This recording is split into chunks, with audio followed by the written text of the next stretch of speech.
A very good morning, everyone, to the e-platform of Faculty of Law, GLS University. I extend a very warm welcome to the esteemed guest for today, Mr. Vivek Sood, Dean, Dr. Mayuri Pandya, Coordinator for National Bill Drafting Competition, Dr. Vidisha, faculty members who have joined, participants and students who have joined as e-audience online, and a very, very warm welcome to all the students as well.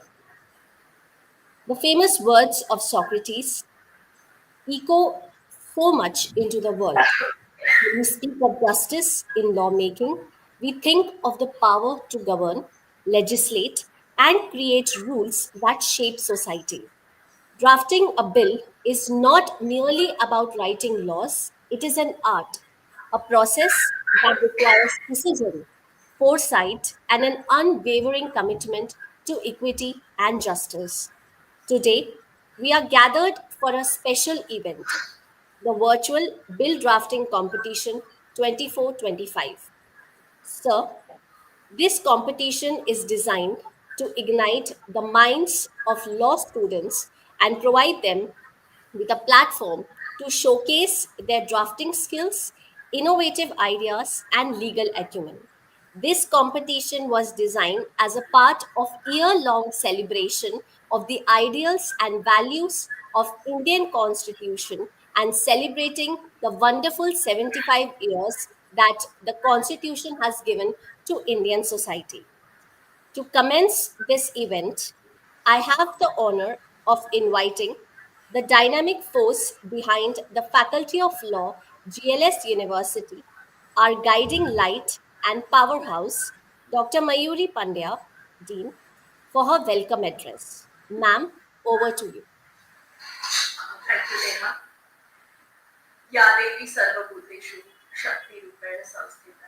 Namastashe, Namastashe, Namastashe, Namo Namah. I bow down to Vidya Shakti, present in one and all present over here on this virtual platform. It is indeed my pride and privilege to welcome Shri Vivek Sood, advocate, senior advocate, Supreme Court of India and High Court of Delhi. Sir, I welcome on behalf of the Faculty of Law, GLS University. This is, as Neha mentioned, this is one adoption of the Constitution of India on 26th of November 1949, and that we are celebrating the adoption of the Constitution of India from 26th November 2024 to 26th November 2025. So a year-long celebration, we have coined it as the Samvidhan Safar.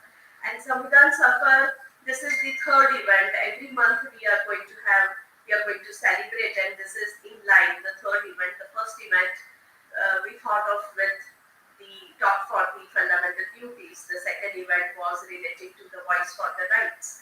And this is the third, the bill drafting competition at the national level, wherein many students from the national law universities and the other law colleges have participated.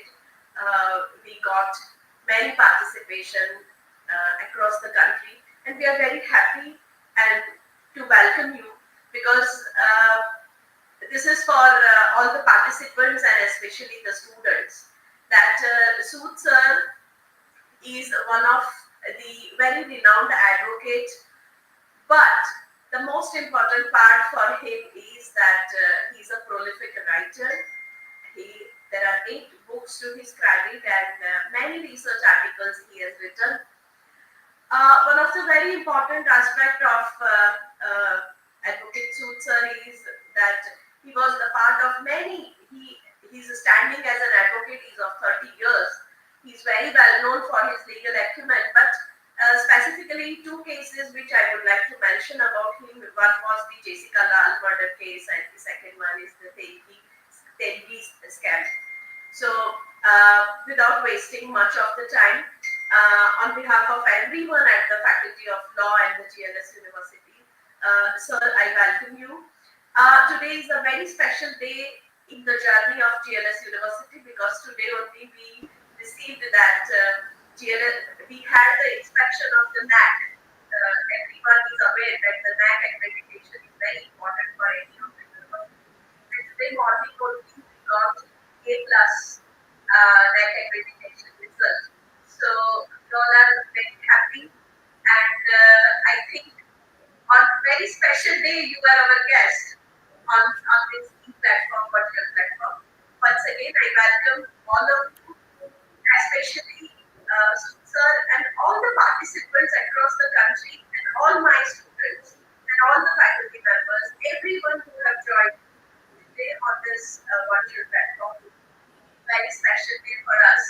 And the subject of this drafting was very challenging. And I'm very happy that all the students have worked very hard.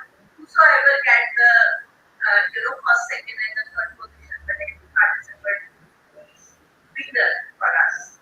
So I congratulate each and every participant. And once again, I welcome Shri Vivek sir. So welcome you on this platform. Thank you so much, ma'am, for such a warm welcome.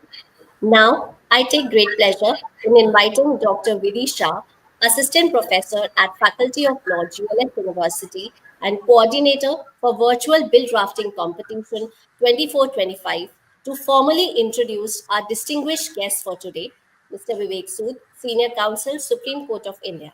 Ma'am, over to you.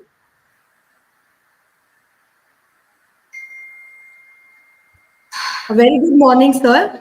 Uh, Senior Advocate, Supreme Court of India, respected Mayuri ma'am, and all other who are on the e-platform of Faculty of Law. It is indeed my honor to introduce our esteemed guest for the day, Senior Advocate at Supreme Court of India, Mr. Vivek. Sir has a standing at the bar for 30 years. Sir has represented various government organizations as a standing counsel for New Delhi Municipal Corporation, Union of India, Mother Dairy, Ludhiana Improvements Trust, State of Haryana, Chandigarh Industrial Tourism Development. Sir has been continuously engaged in representing various private organizations in several high-stake disputes. Since last 30 years, Sir is practiced proficiency in business law, arbitration, criminal law, especially with white-collar crimes and technology crime, cyber law, and constitutional law. Sir is a Group A panel counsel for conducting central government litigation before the Supreme Court of India by Department of Legal Affairs, Ministry of Law and Justice, Government of India. Sir is affiliated at various institutions and imparting his legal knowledge at CBI Investigation Academy, Amity Law School, Delhi, Judicial Academy, and talked on various contemporary issues. Sir is a prominent speaker in the media and seminars and has authored 8 books and various podcasts. Sir, it is our privilege to hear from you from your vast experience. Thank you so much, sir. Thank you, ma'am, for this wonderful introduction. It is now my privilege to warmly welcome our esteemed guest, Mr. Vivek Sood, to share his insight and wisdoms on the art and intricacies of bill drafting and the statute of limitation on cold criminal cases, its impact on the society at large. Sir, we are honored to have you with us. Over to you. First of all, I'm grateful to you for bringing me on this platform. Apart from my law practice, I have always given emphasis to legal academics, and that is why I could author these 8 books. And whenever I get an opportunity, whenever I'm invited to speak on a topic, on a legal issue, on some constitutional issues, I try and carve out some time out of my very heavy professional schedule. So, first of all, I thank you all for bringing me on this platform. The topic on which I've been asked to speak on is very interesting, very challenging. It made me think and reflect on the various components, on the various issues that arise out of this topic. The timeless pursuit of justice, reconciling constitutional mandate with the statute of limitation in Indian criminal law. Very interesting topic. Article 21 is a repository of many derivative rights. Although Article 21 is couched in very simple terms, but after Maneka Gandhi, 1978, and also Francis Corelli versus Union Territory of Delhi, Supreme Court, after these two decisions, Article 21 has been widened in its ambit through various judgments of the Supreme Court. And today, Article 21 contains or covers a wide gamut of rights. These rights are called derivative rights, from environmental law, from environmental rights to bonded labor, to crime-free society, to having a road in a village, to human dignity, livelihood, welfare state. So many rights, myriad rights have been read into Article 21. Now today, I will confine some of these derivative rights that pertain to criminal law, which arise out of, or which can be said to be derived out of, Article 21 of the Constitution. First of all, no crime should go unpunished. It is a derivative of Article 21 in my view. Crime never dies. Another derivative of Article 21. Some of these aspects may not have been specifically read into Article 21, but in my view, with my experience, I can say that these aspects of criminal law arise out of Article 21. Now, criminal law has twin objectives to fulfill. The first objective of criminal law is that no crime should go unpunished, which means every criminal should be punished when found guilty in a criminal trial. And the second objective is no innocent man should be punished. So these are the twin objectives of criminal law. Also, a criminal trial is a quest for finding the truth. Now, there are so many judgments on this issue. The Supreme Court has said time and again, for example, in Ritesh Tiwari versus State of UP, 2010, 10 SCC, page 677, I quote, every criminal trial is a voyage of discovery in which truth is the quest. So therefore, the main objective of a criminal trial is to find the truth. Then, right to fair trial, again, flows out of Article 21. An expeditious trial is also part of Article 21. I will go back to Husainara Khatun in support of this proposition, where the Supreme Court has said that an expeditious trial is part of fair trial which flow out of Article 21 of the Constitution of India. With this prologue on Article 21 and the fundamental principles of criminal jurisprudence, let us look at the law of limitation in a broader perspective. I will not be confining my talk today on the provisions of the Code of Criminal Procedure and the corresponding provisions in the BNSS, but I will look at the larger concept of limitation, the larger concept of the importance of time frames in criminal law.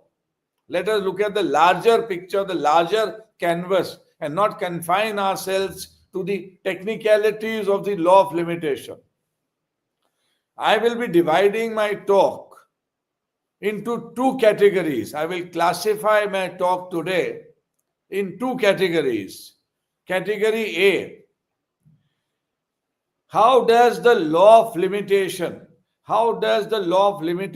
affect criminal law? In other words, what is the importance of timelines? What is the importance of time frames in criminal law? We will not confine ourselves to the statutory part of the limitation. I will not be confining myself to that. I will look at the broader picture. What is the importance of time in criminal law? And the second part of my talk will be how the law of limitation or how time frames do not have any effect on criminal law. So I will look at both sides of the coin. One is the importance of timelines, importance of time frames in criminal law, and the second part is the non-effect of time frame in criminal law, so that we have a holistic perspective today on the importance of time and the unimportance or non-importance of time in criminal law. Now, how does the law of limitation or the law with respect to time frames affect criminal law? First of all, the right to an expeditious trial, especially when the accused is in jail, which means bail has not been granted. An expeditious trial implies that the trial must be completed within a reasonable time frame. So, when we appear in criminal cases on a day-to-day basis, in all those cases where the accused is in jail, maybe for a heinous crime like murder, etc., and bail has not been granted. Now, these cases are always segregated by the trial court. They are given priority over the other cases where bail has been granted to the accused. So here lies the importance of a time frame, expeditious trial where the accused is in jail. Another aspect of criminal law where time frame is an important factor, it is significant, is the grant of bail in many cases is strongly connected, it is strongly tied up with the time spent in jail. Very frequently, when we argue bail applications in the court, one of the main planks of our argument is the man has been in jail for X number of days or weeks or months or years. So time frame assumes importance in the grant or rejection of bail. So this is another aspect where a time frame may not be part of the statute of limitation, but time frame is important in the grant of bail. Another aspect where time frame assumes importance in criminal law is that the right to expeditious trial is also due to human exigencies and experiences. Let me explain this. It has been found and it has been said time and again by the Supreme Court that over a period of time, witnesses may not be available to depose in a criminal trial. Memories fade. Witnesses may not remember the incident or remember the statement that they gave to the police under 161 CRPC. Or the victim of a crime may forget the incident, forget the details of the incident, and therefore trial should be expedited. Witnesses should be examined in the court as expeditiously as possible.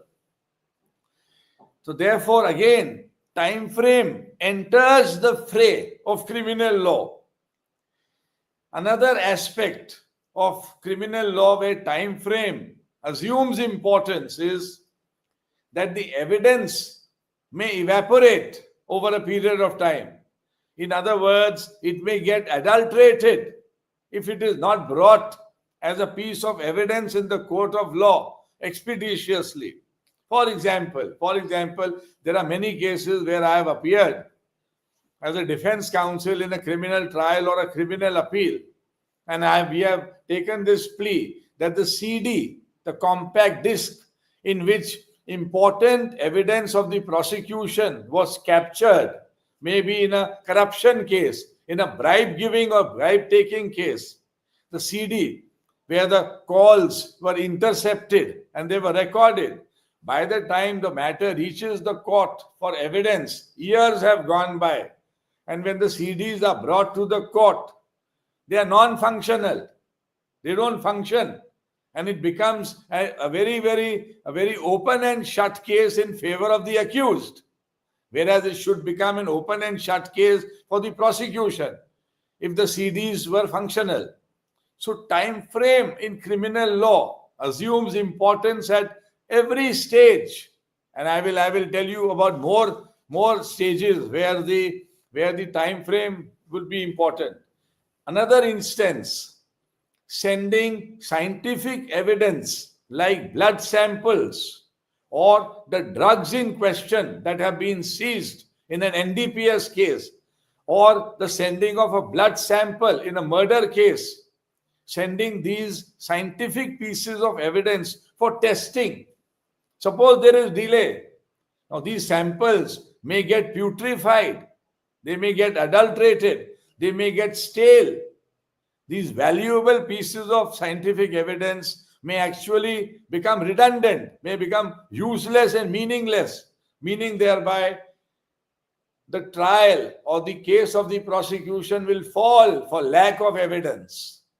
So therefore, if these scientific pieces of evidence are not sent expeditiously to the testing labs and the lab reports don't come expeditiously, the authenticity of these scientific pieces of evidence may get affected. So the time frame plays a very important role in this aspect of criminal law as well. Then, when the accused is in jail and he is not granted bail, and if the charge sheet is not filed within the statutory limitation period, what happens? The accused becomes entitled to default bail. Again, time frame comes into play. Time frame comes into significance.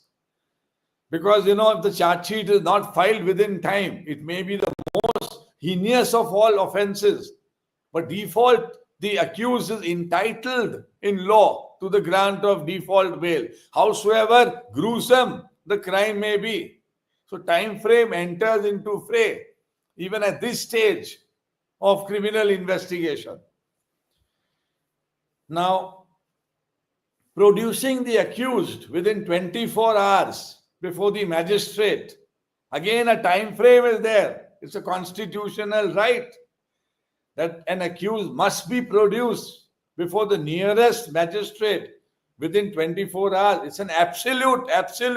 There's no exception provided. Or maybe the exception may be the most exceptional situation. But this exception, this time frame is a very important part of constitutional rights. It's a fundamental right of an accused to be produced before the nearest magistrate within 24 hours. So timelines come into play even at the stage of arrest of the accused. Then police custody. Let's talk about police custody. The law provides an outer limit. There is an outer time limit. Police custody cannot be extended beyond that time limit, depending upon the nature of the crime.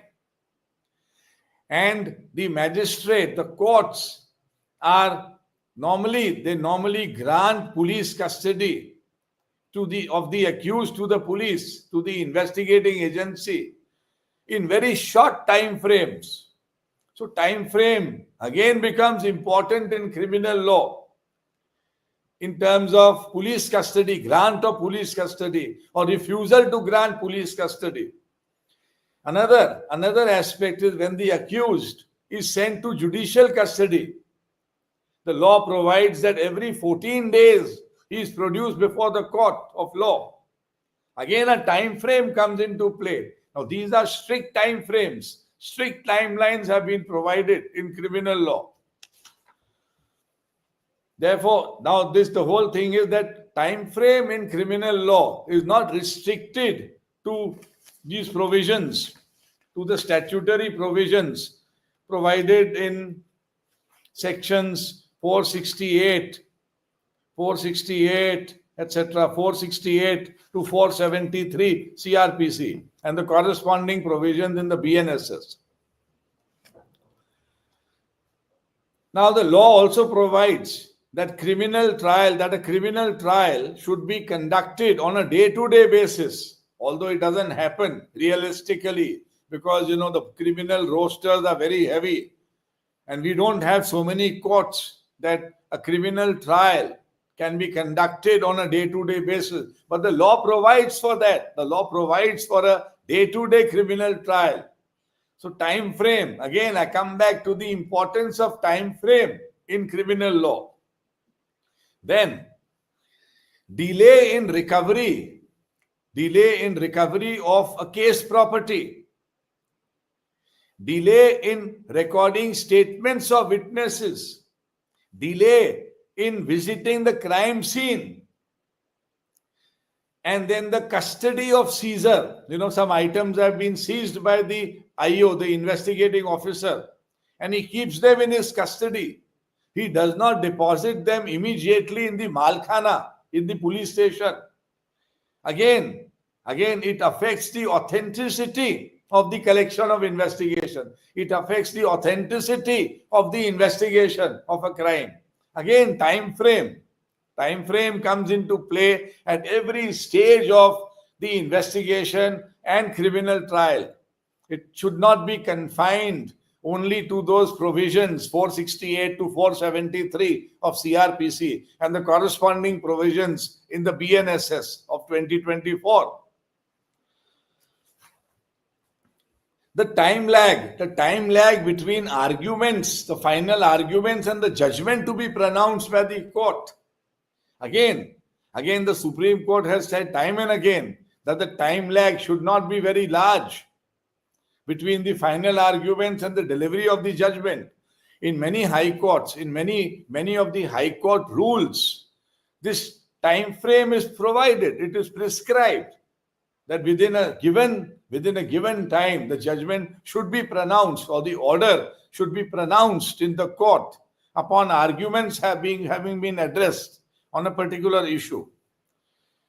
The entire law of preventive detention is based on strict timelines. Timelines are very important in criminal law. Timelines are not important not only in civil law, but they are very important in criminal law.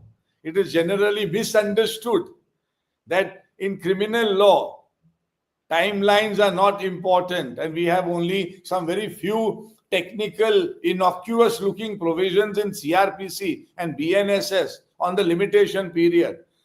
We cannot confine this discussion only to those few provisions of the statute.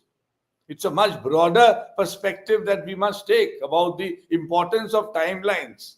Furthermore, parole and furlough, when people are convicted, the accused is convicted, he is granted parole so that he reinforces his connectivity with his family, society.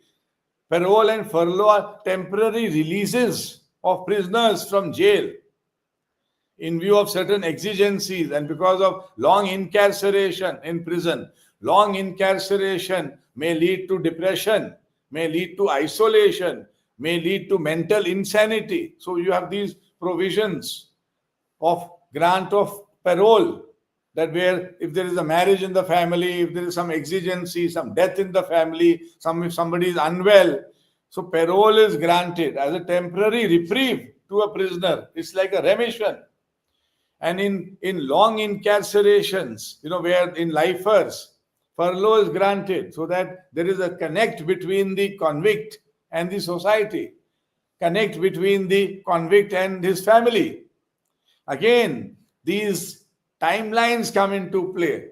Furlough, for example, in Delhi, furlough is granted for 7 weeks in 3 installments, 3 weeks, then 2 weeks, then 2 weeks. So again, time frames are there. Another, in parole cases, normally parole is granted for 1 month, every 6 months, 1 month in Delhi. So time frames are very important, even in criminal law. They are not insignificant.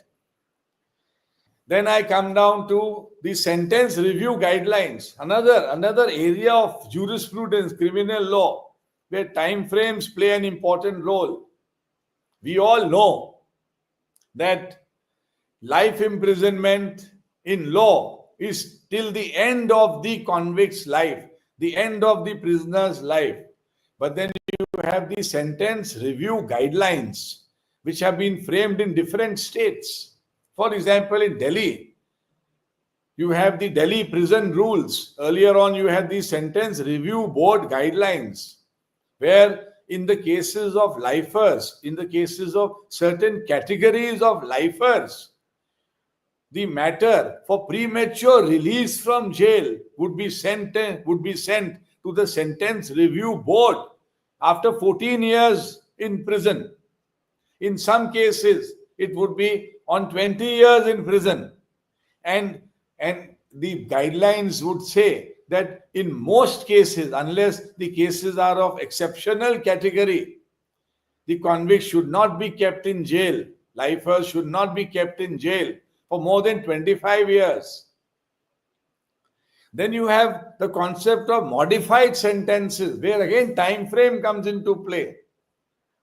Because in certain cases, the Supreme Court found that life imprisonment, where a person may be released after 14 years or 20 years, may not be good enough because of the gravity of the crime. Whereas death penalty would be too grave. It may not fall in the case of rarest of rare cases. So we should give a modified sentence, that not to be released, no remission for 30 years, 40 years, something like that. Again, timelines come into play. Then another very important and very interesting aspect where timelines are important. In NDPS cases, we would see that the accused would not be granted bail, would not be granted suspension of sentence during the pendency of the appeal after conviction. You have the famous judgment of Daler Singh versus State of Punjab. It's a judgment of the Punjab Haryana High Court, which is being followed across the country.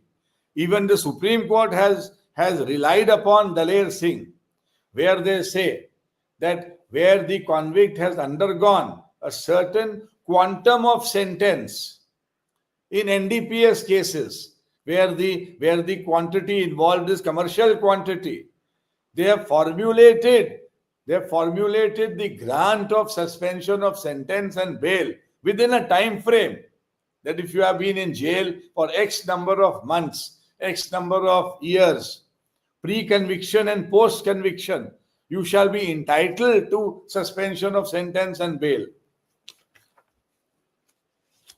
Then, where the accused are found to be unlawfully incarcerated, compensation is granted by the courts, keeping in view the long years spent in jail.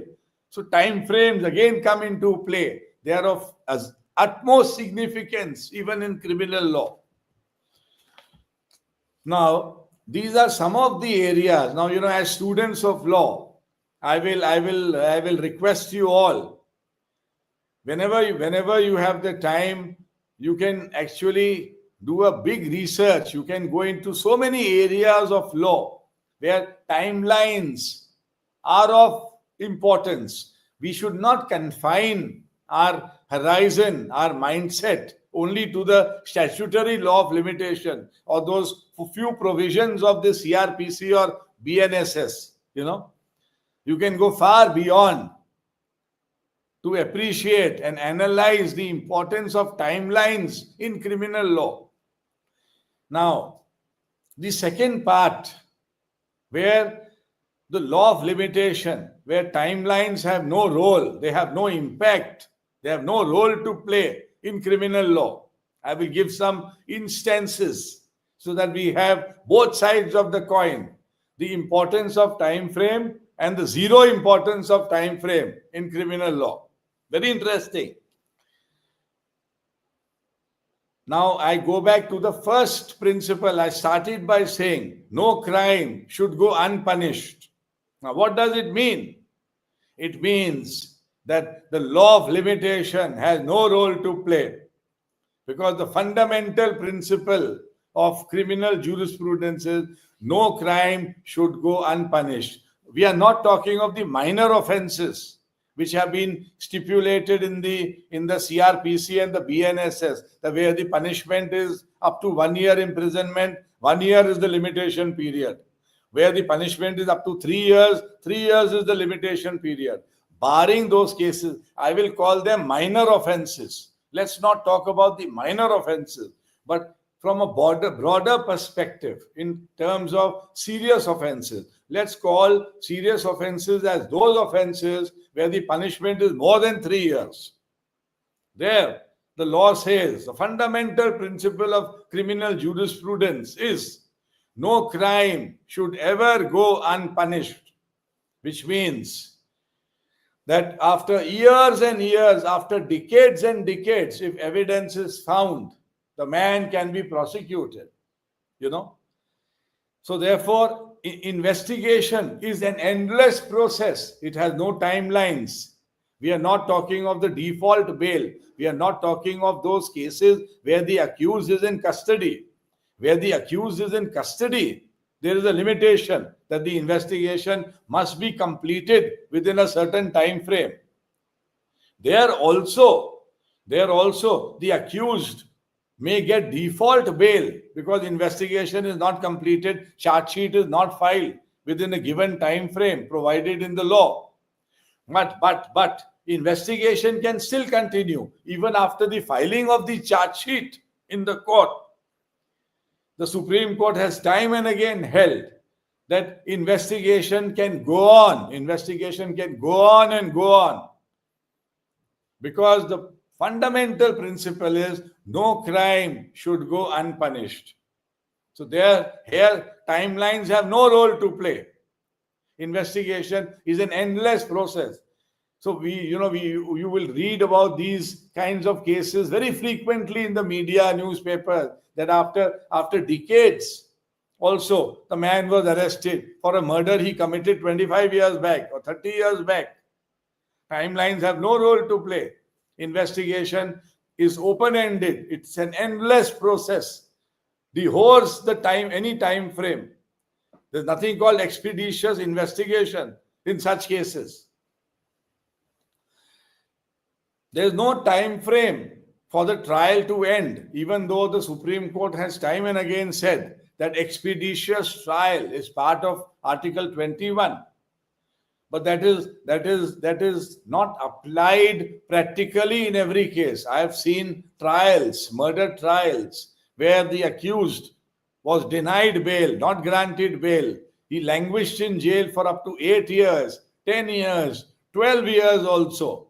I have seen trials in my career, in my long career of 33 years. I have seen many cases where the accused languish in jail for 5 years, 7 years, 10 years, 12 years. Trial is going on endlessly.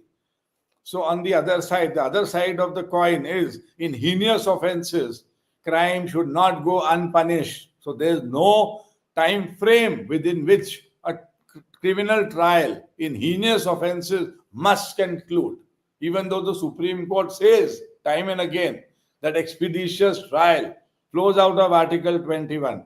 The practical reality, ground zero, is very different from many things that the Honorable Supreme Court says and expects that they should percolate into the criminal justice system. But at the ground level, things are very different.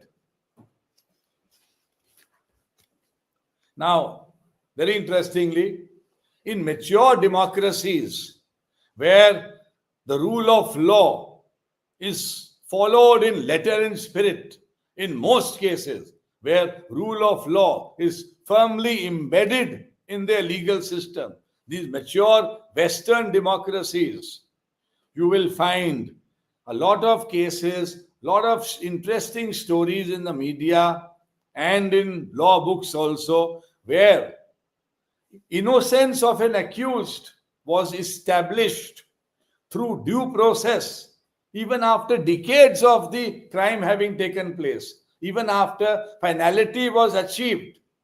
And people were wrongfully incarcerated, they were punished, appeals were dismissed, and the findings of guilt assumed finality in law even after that, even after 20 years, 30 years, 40 years, 50 years, with the help of DNA evidence, the new class of evidence, which is almost conclusive in nature. Many of these prisoners have been released and they have been able to establish their innocence. So timelines have no role to play in such cases where a man who is innocent was pronounced guilty. I go back to the twin objectives of criminal law. The second objective, no innocent man should be punished. Timelines have no role to play in such cases. Now, with this broader perspective, I will also touch upon the statutory provisions of the Limitation Act of the CRPC and the corresponding provisions in the BNSS. I will keep repeating corresponding provisions of the BNSS because we have started opening the BNSS, but many of the cases are still being fought on old principles because they are old cases. So in terms of the CRPC, where the offences are punishable with a fine only with a fine, the limitation period is 6 months. For offences punishable with imprisonment not exceeding 1 year, the limitation period is 1 year. And imprisonment exceeding 1 year but not exceeding 3 years, the limitation period is 3 years. So this is provided in the provisions of limitation in the CRPC, section 468, etc., etc. And then section 473 CRPC says that the courts can extend the limitation period if there is a sufficient cause for the delay. I forgot to say one thing in the last part, in the last part before I started with CRPC. Economic offences are an exception when it comes to the law of limitation, because the Supreme Court has said time and again that economic offences are more serious in nature than even murders. In a murder, the deceased is one person and a few family members may get affected, whereas economic offences are like a social murder, where the white collar economic offenders, they eat into the economy and the livelihood of the nation. So economic offences form a separate class altogether, where law of limitation has no role to play. You can prosecute scamsters after decades of the crime having been committed. Coming back, so now section 473. Now many crimes are continuous in nature. Now in cases of continuous crimes, the limitation period will continue. I am talking of only those cases which are covered under 468, 473 CRPC. We are not talking of the more heinous cases. Their timelines have no role to play. At the most, the delay in the filing of the complaint may affect the credibility of the prosecution story. Very frequently, we have these propositions on a case-to-case basis in judgments that the man or the lady, the prosecutrix, complained of this sexual harassment or rape or this grievance after 3 years of the incident. So that falsifies the story, that affects the credibility of the story. So timelines come into play over there also. So with this, I can conclude by saying that Article 21, criminal law, criminal jurisprudence is strongly tied up with timelines in many cases. And also at the same time, the other side of the coin is also true, where timelines have no role to play in certain kinds of crimes, in certain kinds of criminal cases. Therefore, we have both these propositions which coexist in law. Thank you very much. Thank you very much. Thank you so much, sir, for such an enlightening and thought provoking session. Your words have broadened our understanding of how important the time limitations and timelines are in the purview of criminal laws. Your expertise have surely enriched the understanding of how law students should understand the changes and the contemporary behavior of criminal laws, more specifically, how new criminal laws are changing our understanding of certain offenses. So, with your permission, shall we take up few questions from the students, e-students that they have mentioned on YouTube, sir? Yes, we can take a few questions because I have to get to the court. So Okay, maybe 5 or 7 minutes, 5 or 10 minutes, we can devote to okay, questions. okay, sir. So, first question. As time passes, forensic value of evidences deteriorate and witnesses' memories fade. How can the legal system ensure that reopening any cold case does not lead to any wrongful conviction years later? Wrongful conviction. Rani, I just repeat the question, please. Wrongful conviction. Yes, sir. Yeah, Yes, yes. years later. Okay. Yes. So very, very interesting question. Therefore, we have to go back to the first principles of criminal jurisprudence, proof beyond reasonable doubt. I am a firm believer of the Blackstonian principle. 10 guilty men may go scot-free, but one innocent man should not be incarcerated. So I am a man of evidence. If the evidence is not there, or if the evidence has been destroyed, evidence has become stale, or if there is some suspicion in the credibility of the evidence, the benefit of doubt must go to the accused. Now, so wrongful convictions do happen in the criminal justice system. You can pick up my book, Chaff and Grain. Pick up my book, Chaff and Grain, Guilt, Innocence, and the Dilemmas of Justice.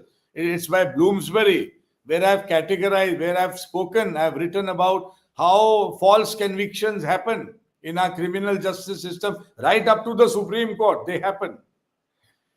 So we can do our best to improvise.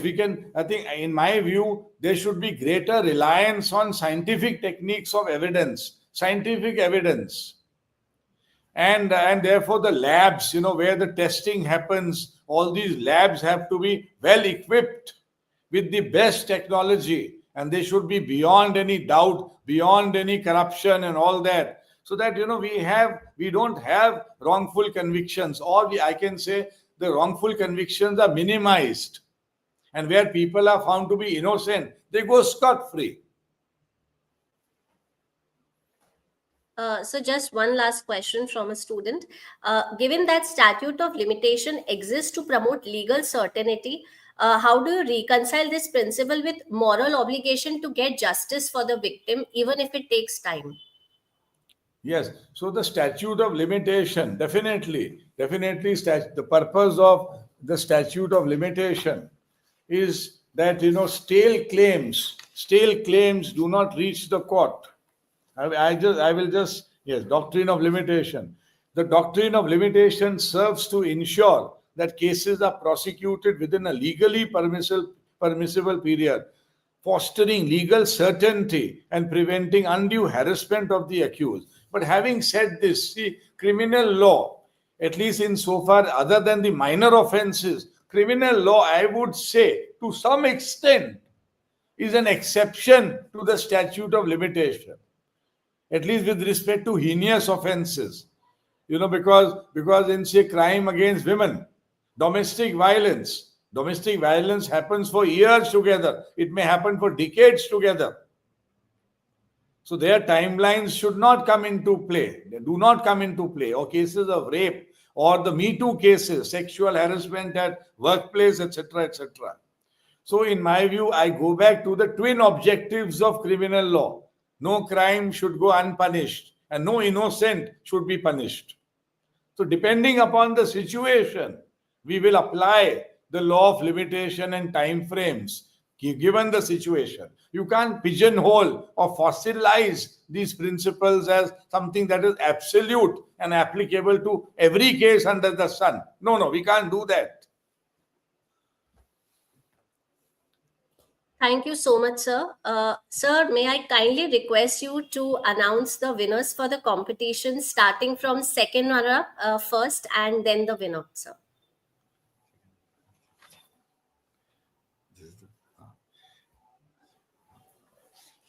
Right. It feels so good to announce these awards. I never got these awards, but then destiny has brought me to a position that I am an award giver. So it's, life comes a full circle. And I wish I had got these awards also, but it gives me immense pleasure to announce the awards for virtual bill drafting competition 24-25. The second runners up team is Symbiosis Law School, Nagpur. That is one.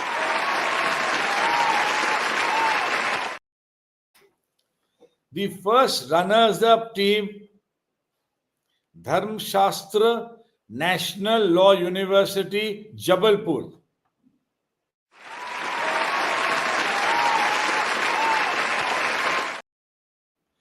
I wish I had also got these accolades, in my student days.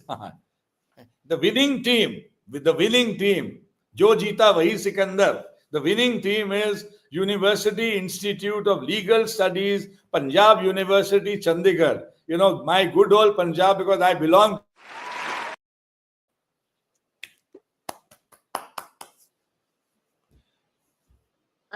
Thank you so much, sir, for announcing the results.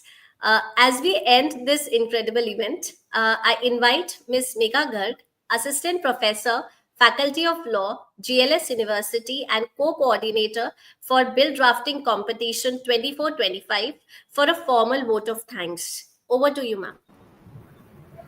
Thank you, ma'am. As we come to the close of this event, it is my honor to extend a formal vote of thanks on behalf of the Faculty of Law, GLS University. At the outset, I express a sincere gratitude to Mr. Vivek Sood, Senior Advocate, Supreme Court of India, for gracing this occasion and delivering an insightful keynote address. Sir, your profound analysis of the nature of criminal law, the simultaneous importance and zero importance of time frames in criminal law, and the intersection with statutory law and constitutional mandates has been thought-provoking and enlightening. Your expertise in the field has not only enriched today's discourse, but also provided a valuable learning experience to all our participants. We are also deeply grateful to Honorable Mr. Justice A.G. Urezi, former Judge High Court of Gujarat, for serving as a judge for this competition and for evaluating the legislative drafts submitted by the participants. A special thanks to Dr. Mayuri Pandya, Dean, Faculty of Law, GLS University, for her unwavering support and leadership in fostering critical legal dialogue and for her vision that continues to guide and inspire us in every way. I extend my thanks to our faculty members and administrative staff for their dedication in ensuring the smooth execution of this event. To all our participants, your engagement with the challenging theme of statute of limitation on cold criminal cases has been commendable. Your ability to balance legal principles with societal realities demonstrates exceptional skill and insight. To all the winners, congratulations once again for your well-deserved success. Finally, my gratitude to the audience for your engagement and attentiveness. Once again, my sincere appreciation to all who contributed to the success of this event. Thank you once again. Thank you, sir. Thank you so much, sir. Thank you.